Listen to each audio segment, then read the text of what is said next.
Trump pretende anunciar sobretaxa ao aço e alumínio e comércio internacional reage. Sarampo, cachumba e coqueluche ameaçam voltar e autoridades se preocupam. No mês que marca o Dia da Mulher, destacamos algumas mulheres que foram apagadas pela história. Relatórios apontam que Brasil pode voltar ao mapa mundial da fome. E vamos discutir ainda porque apenas 2% dos alunos pobres permanecem na escola.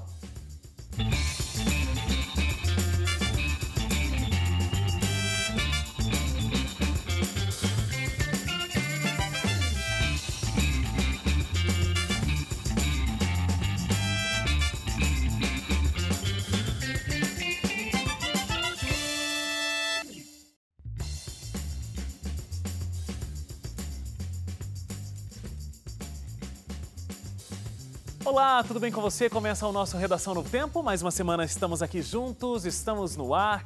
Muito obrigado pela sua audiência e pela sua companhia mais uma vez. Vamos falar hoje aqui. Hélio, desculpa falar primeiro com as mulheres, porque não é verdade. Essa semana foi muito especial. E vou começar com as visitas. Suzane já se preparou, inchou ali igual um pavão. Tudo bem, Bárbara? Tudo bom, Wagner? Feliz Dia da Mulher que aconteceu essa semana, em primeiro lugar, e seja bem-vinda de volta aqui ao sofá do Redação Novo Tempo. Muito obrigada e muito obrigada pelo convite de vocês também. É um prazer estar aqui. Muito bom ter você de volta. É o último programa sem o leite? Eu não sei, eu ia perguntar se é o primeiro com a Bárbara casada. É o primeiro! É o primeiro com a Bárbara casada. Gente, emocionante, que momento único na vida. Mudou alguma coisa, Bárbara, estar aqui Mudou. casada do que quando você veio quando era solteira? Mudou. Toda a estrutura da vida muda, né? Mas é muito bom. Mas muda pra melhor? Muda pra melhor, pra muito melhor.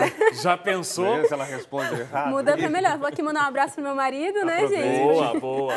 Um abraço pra ele, que eu amo demais ele. Tá sendo muito bom essa nova fase. Suzane, feliz Dia Internacional da Mulher pra você. Muito obrigada. Hélio, parabéns pelo Dia Internacional da Mulher, você ter escolhido a Mari pra casar com você. Sorte E tem minha. uma Sorte filha. a sua. Sim. Verdade. E a Mel, é verdade. Comemoração em dobro pro Sorte Hélio. dupla, sim. Pois é. Meu amor, como ninguém vai falar comigo, eu mesmo vou falar, tá?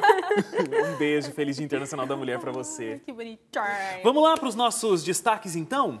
Vamos. Hélio, vamos falar de Estados Unidos e o que foi assunto por lá e por todo mundo nessa semana, que é a história da sobretaxa ao aço e alumínio importados. O Trump ele gosta de polêmicas, tanto que quando ele disse que pretende anunciar um aumento nas taxas de importação de aço e de alumínio para os Estados Unidos, logo vieram reações internacionais. Ele disse que uma guerra comercial é sempre boa e fácil de vencer. prepotente, não? Ele comanda a maior potência do mundo e então, na verdade, quando ele assumiu, antes de assumir, durante toda a campanha dele, ele dizia que faria isso, né?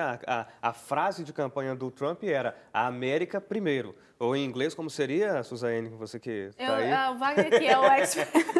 Bárbara, como seria? America first, né? American first. Primeiro a América. Então, vamos pensar em nós, americanos, vamos pensar nos nossos empregos. Ele queria, inclusive, desfazer acordos que já tem décadas, queria trazer de volta montadoras para os Estados Unidos para incentivar e fortalecer a indústria americana e criar novos empregos. Então, quando ele diz que ele quer sobretaxar as importações dos Estados Unidos para aço e para alumínio, ele está cumprindo promessas, não é? Então é assim, Hélio, ele vai, tipo, o Brasil exporta. Sim. Então, quer dizer que o Brasil vai ter um custo a mais na hora de exportar esse aço, esse alumínio para os Estados Unidos? Exatamente. A sobretaxa vai ser de 25% para o aço, 10% para o alumínio. No caso do alumínio, o Brasil não é tão afetado porque o Brasil está, sei lá, é o 8º ou 9º que mais exporta alumínio para os Estados Unidos. Mas no aço, o Brasil, se não me engano, é o segundo ou terceiro que mais exporta, o segundo país que mais exporta aço para os Estados Unidos, perde para o Canadá. O Canadá é que mais exporta. Só que o Brasil acaba tendo esse problema, principalmente porque 34% de todo o aço produzido no Brasil vão para os Estados Unidos. Então, o impacto acaba sendo bastante grande. É um custo muito maior e aí uma cadeia de outras coisas, né? Porque um custo maior vai acumular, vai acabar sendo refletido em empregos, na produção, e aí vai uma cadeia. Só que nos Estados Unidos ocorre o mesmo. Tanto que, apesar das reações internacionais, inclusive parceiros dos Estados Unidos na União Europeia se pronunciaram dizendo que isso é indevido, é uma ação como a gente chama de protecionista, né, dando uma proteção exagerada ao próprio mercado, num momento em que não cabe mais isso, no sentido de que o mundo é globalizado. Então, se os Estados Unidos vão sobretaxar, aí o que os mercados vão fazer para não perderem dinheiro? Vão buscar outros mercados. Então, o Brasil, a saída mais imediata seria procurar um outro parceiro que queira comprar, ainda que pagando menos do que os Estados Unidos paga, mas quem sabe compense pela taxa que vai ser cobrada. Os países da União Europeia disseram que se o Trump realmente fizer isso, então eles vão sobretaxar vários produtos que saem dos Estados Unidos para a Europa. Então começa, por isso que ele disse, é uma guerra. Claro. E ele falou, uma guerra comercial é boa, mas é fácil de ganhar. Só que quando o George Bush, o filho, foi presidente dos Estados Unidos, ele também tentou sobretaxar justamente o aço, para tentar criar mais empregos, porque estava naquele momento ainda da guerra contra o terror, aquela coisa toda, os Estados Unidos gastando bilhões de dólares em armamento, em exército, em defesa e ataque, e aí ele queria aumentar os empregos, e ele fez isso. E ao longo de um ano, o que se percebeu foi justamente o movimento contrário. Teve queda de empregos na indústria americana, porque justamente por esse movimento, além das reações internacionais, os mercados, os países exportadores passam a buscar outros mercados e aí a economia que deveria se fortalecer acaba se prejudicando. E a lógica da conta é assim, sai mais caro para o Brasil e essa conta que sai mais caro para o Brasil, ela é vantajosa para os Estados Unidos? É vantajosa. Eles ganham? Ganham, porque aí é a taxação É como o Brasil, por exemplo, faz quando a gente compra alguma coisa importada. Quem compra alguma coisa de fora do Brasil paga uma taxa, depende do que seja, né? Varia, mas assim, na casa dos 40% sobre o valor declarado da mercadoria. Então, se você entra no país com um iPhone que custa R$6.000, não seria um dólar, mas vai fazer a cotação para o real, você vai pagar uma taxação em cima desses 6.000, 40%. Então, vai pagar mais 2.400 de taxa de importação. Então, os países fazem isso. Esse negócio de proteção, todos os países têm. O Brasil, inclusive, é bastante criticado no mundo todo por ter várias medidas que são chamadas de protecionistas, que é esse tipo de coisa, por exemplo, para tentar impedir que as pessoas importem diretamente, sobretaxam algumas coisas para que você não possa fazer, dificulta. Então, se você quiser comprar de fora, vai ter que pagar caro por isso. Entendi. Suzane fez o guia do Tira Dúvidas aí sobre a taxação. Mais claro, eu acho, também para o pessoal de casa entender essa lógica. Legal. Vamos lá, Bárbara, para o seu destaque. Eu até falei aqui no início do programa. Então, sarampo, cachumba e coqueluche, coisas que estavam bastante esquecidas aqui no Brasil, tem risco aí de voltar a ser algo importante, algo que a gente precisa concentrar a atenção. Sim, é interessante porque são doenças que não causam tanto medo, né? Assim, no passado a gente ouvia falar, nossa, fulaninho morreu de sarampo, dava aquele medo, mas hoje parece que são doenças de criança, são doenças que a gente não dá, doenças antigas que a gente não dá tanta importância. Mas a questão é que, muitas vezes, não diria que o brasileiro, mas as pessoas elas começam a se preocupar com essas doenças quando vem uma crise, né? A gente viu aí a febre amarela, estava esquecida, de repente aquela fila para tomar vacina. E assim, os dados apontam que muitas pessoas que hoje têm sarampo, cachumba, elas deixaram de tomar a dose quando adultas, porque todo bebê tem aquela série de vacinas que o bebê toma, ele se protege, mas depois de um tempo, com certa idade, a pessoa precisa ir lá e tomar um reforço. E elas esquecem. Então, existem casos de pessoas que nem lembravam se tinham tomado ou não o reforço. E quando a gente fala a nível de Brasil, no caso do sarampo, no norte, chegou em Roraima, através dos imigrantes vindos da Venezuela. Então, quando a gente tem essa troca de cultura, pessoas vindo de outros países, a gente tem essa mistura também, né, de doenças. Trazem vírus, trazem bactérias que a gente não está acostumado. E assim, não é só a nível Brasil. Na Europa, o foco da doença do sarampo está em 14 países. Então, assim, em 2017 foram mais de 21 mil casos da doença. 35 mortes. Não é uma doença, o sarampo não é uma doença que leva à morte assim, com tanta rapidez, digamos assim, com os cuidados certos, a gente tem um bom resultado.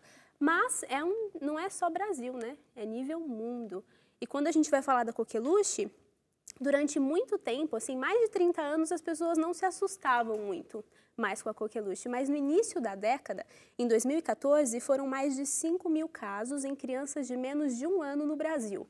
Então, assim, tá na hora de tomar cuidado, né, com essas doenças que a gente acaba deixando para lá, acaba não se preocupando tanto, chega um momento que pode chegar de surpresa. Essa questão do sarampo, a Organização Mundial da Saúde expediu, sei lá, acho que faz 1 ano e meio, menos de 2 anos, expediu o certificado de que o Brasil é a área livre de sarampo, porque o Brasil tinha conseguido não erradicar, mas assim, os números de doenças eram tão pequenos e raros que recebeu essa certificação da OMS e agora corre o risco de isso ser perdido. A OMS disse que ainda não, para se perder o certificado tem que ter um número muito maior do que a gente tem hoje, mas aí aliando o fato de que a gente tem a entrada da doença por meio dos imigrantes e o fato de a população não estar vacinada devidamente, aí a gente tem portas abertas para um surto. E ainda tem aquela questão que a gente discutiu no Redação esses dias aí, né, atrás, porque um movimento começou a se criar anti-vacina, algumas pessoas são resistentes a essa vacinação, tanto nos filhos quanto nelas mesmas, né, os adultos. E aí a gente tem um outro problema também, pessoas que não querem vacinar por opção e torna mais vulnerável ainda a situação. Mas eu acho que o problema maior ainda do que simplesmente o movimento de pessoas que não tomam a vacina são pessoas que não tomam a vacina, como a Bárbara falou, o reforço inclusive, porque se esquecem, né? Os pais, eles têm a carteirinha de vacinação dos bebês e eles levam aquilo muito a sério. Né? Agora, depois, quem aqui fica tomando vacina periodicamente, assim, dentro dos prazos depois de adulto?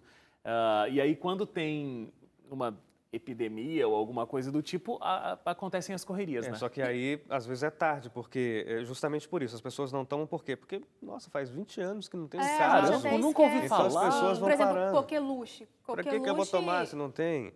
Só que aí ninguém está imunizado. Se o vírus chega, ele faz uma destruição. E assim, chega numa família, o filho está doente, daqui a pouco a mãe, o pai, não são doenças que são livres de contágio, né? São doenças que, se numa família uma pessoa tem, as outras podem ter. E assim, podem trazer outros tipos de risco. Aí a gente tem a cachumba, com o risco da infertilidade. Então, não são as doenças por si só. O nível de mortes é baixo, tá? Mas o que isso pode trazer para a tua vida, né? Além simplesmente da doença em si, quais serão as consequências? E é simples, aí num posto de vacinação, lá eles vão olhar a carteirinha, vão ver aquilo que falta. Se as pessoas que geralmente não são a favor da vacina, elas tomam alguns cuidados, né? Mas eu acho que o maior risco, como você falou, são as pessoas que simplesmente não ligam, esquecem. Esse lance da família que a Bárbara falou é interessante, porque infelizmente a prima do meu esposo perdeu uma bebezinha por conta de coqueluche. Foi muito, muito triste, assim, foi uma coisa que foi um arrastão na família. Então, se tem um adulto com vírus, ele consegue sobreviver, né? Mas a criança não, ainda mais porque ela não tomou todas as vacinas e foi o caso que aconteceu com essa criancinha, infelizmente ela veio a óbito. Isso não tem 2 anos atrás aí. Suzane, vamos lá então para o seu destaque agora. Dia Internacional das Mulheres. Opa. Eu comecei o programa dando os parabéns. E aí você vai falar para a gente sobre algumas mulheres que durante um período da nossa história, ou em diferentes períodos da nossa história, foram esquecidas ou foram apagadas. É interessante porque, assim, nessa semana, né, como foi o Dia Internacional da Mulher, várias reportagens, várias notícias, vários estudos e levantamentos foram feitos, né? Com temas voltados à mulher. Então, a gente viu muita coisa ainda falando sobre a violência contra a mulher, que ainda tem números assim assustadores. A gente tem aí a França querendo aprovar uma multa para o assédio, né? E tantos outros temas nesse sentido. É importante falar disso, claro, para a gente ver que os números ainda são altos e que coisas precisam ainda acontecer, medidas precisam ser tomadas, a sociedade precisa ter uma iniciativa para mudar esse quadro. Mas, dentre essas notícias, eu escolhi trazer e pelo menos destacar 2 mulheres, porque cada vez mais que a gente relembrar dessas mulheres que foram realmente apagadas pela história, mais elas serão lembradas e quem sabe daqui a um tempo a gente começa a ver os nossos livros de histórias diferentes e mencionar essas mulheres. Eu lembro que a gente discutiu isso no Redação, lembra, Sim, né, Vai? A gente trouxe um professor, foi muito legal. A gente falou sobre mulheres esquecidas e essa aqui, apagadas. Por que apagadas? Porque elas simplesmente foram boicotadas. Eu vou trazer a história de duas que me chamou mais atenção. Uma é de Fanny Mendelssohn. Ela foi compositora. Tem um compositor muito famoso, né, que é o irmão dela, o Felix Mendelssohn. Eu não entendo muito de música, não sou muito ligada, mas eu já tive o privilégio de assistir um musical que tinham composições e músicas desse compositor específico. E na época, como mulher não tinha ela não tinha esse lugar na sociedade, então o pai dela falou assim, não, você não vai se dedicar à carreira da música, você só vai poder tocar em festividades que tivesse ali mais particular na casa dela, só na sala dela. E aí, o que aconteceu? Ele pegou as músicas que ela compôs, algumas das músicas que ela compôs, e passou para o irmão dela, que é o Felix Mendelssohn, que assinou essas composições, né? Ela morreu e depois de um tempo o irmão dela também morreu, mas antes disso, ele revelou, ele realmente confirmou que boa parte das músicas que ele tinha foram compostas pela irmã. Né? Ou seja, eu imagino que para ela essa situação foi muito triste. Imagina, você compôs, por mais que seja seu irmão, mas ele que levou todo o título, né, das músicas. E uma outra também é Rosalind Franklin. Ela teve descobertas assim muito significativas no campo da ciência, né, principalmente no campo do DNA. Ela descobriu o que eles chamam de fotografia 51. É uma amostra bem nítida assim do DNA. Eles falam aqui eles colocaram o nome de, quem é do campo aí da ciência vai saber, né? A Alice de Watson. E foi ela quem descobriu isso daí, mas dois colegas quem assinaram como os descobridores desse avanço da ciência, e inclusive ganharam um Nobel por conta dessa descoberta. Então, ela morreu cedo, só depois que ela morreu que eles também resolveram revelar e confessar que essas descobertas aconteceram, na verdade, por conta de Rosalind Franklin. O triste é que ela morreu com 37 anos, precocemente, devido à alta exposição, né, a radiações durante toda a pesquisa dela, não viu isso ser revelado para o mundo. Então, assim, ela deixou de ganhar esse prêmio Nobel, né, ter o nome nela na história, por conta de simplesmente ser mulher. E eu acho legal relembrar assim, esses fatos, até porque todos nós aqui passamos pela escola, a gente não sabe desses nomes dessas mulheres como foram importantes. E eu só vim descobrir disso depois de grande, né, adulta já. Então, quem sabe, a partir de agora, né, os nossos professores, a educação, talvez comece a reescrever também e reeditar os livros didáticos para que essas mulheres realmente tenham o seu devido lugar na história, né? Quando forem falar de tal assunto que, de repente, algum homem só levou o nome, olha, existiu essa mulher que estava aqui por detrás, que realmente fez com que hoje esses conhecimentos fossem levados adiante. Eu acho que até é uma motivação para essas futuras meninas que vêm por aí, né? Para se tornarem também grandes mulheres na história, como cientistas, enfim, a área que elas escolherem. Muito bom, muito bem lembrado e com certeza são só dois exemplos de alguns muitos que a gente teria para relembrar nesse momento, né? E olha, feliz Dia da Mulher para você que é mulher que assiste sempre o Redação aqui, que com certeza essa luta a gente ainda tem muita coisa para conquistar, conquistamos já várias coisas e que a nossa força continue sendo sempre presente aí na nossa vida, né? Tudo bem. Na volta do intervalo que a gente faz agora, a gente fala sobre a ameaça de que o Brasil pode voltar ao mapa mundial da fome. Não sai daí, o Redação volta já.